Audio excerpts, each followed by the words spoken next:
এখন কিন্তু আছি আমার মামার বাড়িতে। চলো দেখি কি কি রান্না করেছে আমার দিদা। ভাত ভাত তো বসে পড়েছে। ভাত খাচ্ছিস?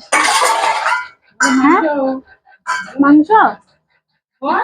হ্যাঁ, মাংস দিয়ে ভাত খাচ্ছিস? আমরা কিন্তু খাওয়ার জন্য বসে পড়েছি এখন। পটল ভাজা আর বেগুন ভাজা কিন্তু আগেই দিয়ে দিয়েছে, আর এখন কিন্তু দিয়ে দিয়েছে মাংস। আর কিন্তু খাসির মাংস রান্না হয়েছে, কিন্তু আমি খাইনি তাই নেবো না, মানে খাই না আমি।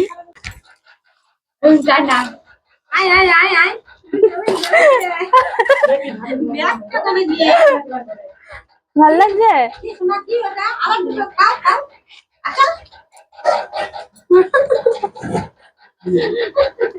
আবার যাও রিঅ্যাকশন ভিডিও দেখতে আবার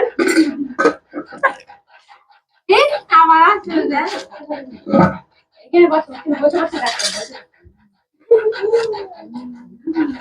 যাও এখন যাও